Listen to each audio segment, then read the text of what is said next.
So I had the opportunity to go ahead and do a double feature weekend. And I went and saw Backrooms and Obsession. It's really funny. I heard a quote from somebody on Instagram saying, basically this weekend with these two movies out, it's like the Barbenheimer for thriller and like horror fans. I thought that was really funny.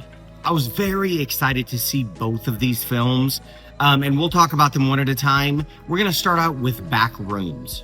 This is the new film by Kane Parsons. He is only 20 years old, and he was the one that started creating these backroom videos on YouTube. And I just thought this film was fantastic. I enjoyed it from start to finish.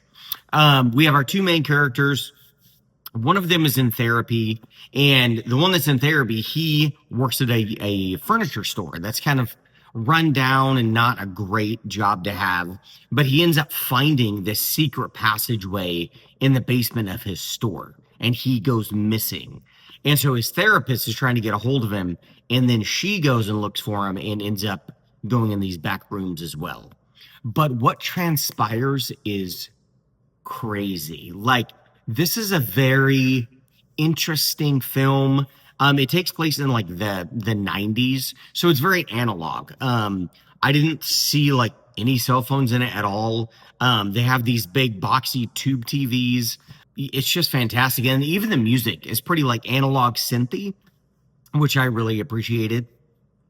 But yeah, just a very intriguing story. The way it's shot, the size and atmosphere of these back rooms that they go in, it's just crazy. And I just thought they did a great job. There was a few things here and there. I think the writing could have been tightened up a little bit, or they could have like added a little bit more humor here and there to like keep things moving along a little bit. There was a couple times it started to lull slightly. You know, they brought you back in, they hooked you back in, but I think it could have been better with some tweaking on the writing. But I liked how it ended as well. I thought it was really satisfying and kind of not a cliffhanger, but like ambiguous a little bit, but also very creepy. But yeah, highly recommend Backrooms. Obsession. Man, I have heard a lot of stuff about this film, and it was kind of hyped up a lot. And I'm a little bit late on it. It came out, I want to say, a week or two ago, and I just hadn't gotten around to it. But the word of mouth just really kept my craving to go see it over and over again. And so I finally got to go check it out. So glad that I did. This is a film by Curry Barker, and he is another, yet again, YouTube creator. And I cannot believe like how good of a job that this guy did. The grasp on the tone and how he wanted his movie to feel and look, it's just pretty masterful.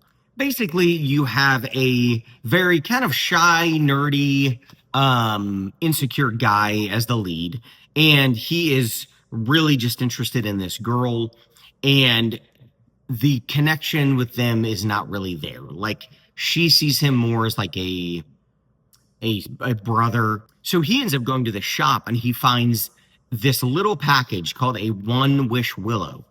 And basically, watch out for what you wish for, because he snaps it in half and he makes a wish just kind of off the cuff. Like, man, I wish that she loved me more than anybody else in the world. Just kind of says it. And immediately it becomes real.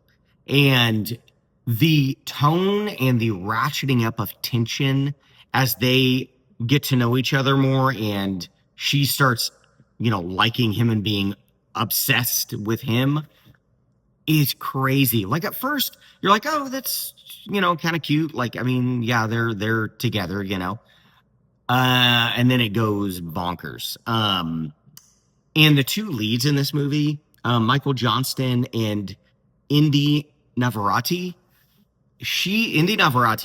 her performance in this is insane. Like, her little nuances, her facial movements, when she gets crazier and crazier and crazier as the film goes, like, she's doing these facial expressions that like aren't human. They're like it's like trying to be human, but it's not. Um, it's just really crazy. So yeah, this movie was fantastic. And I thought the writing was really well done. It had a great balance of tone of like funny, but then also very unsettling, cringy. Um, they had a lot of shots in the movie where it's so uncomfortable. Like you want them to like cut and like break away and in the shot because you're just sitting there like, is this going to end ever? And that was very effective. The music in this film is fantastic too. They utilize it to really put an exclamation point on things that are happening. Not in a over the top, like on the nose way, but a really effective way.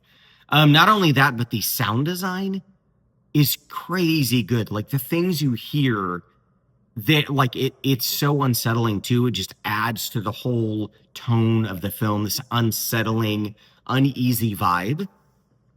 But I thought this was fantastic. If you want to do a double feature, definitely recommend go see Backrooms and Obsession. Again, kind of like the Barbenheimer for people that like this kind of stuff. So, all right, guys, talk to you next time.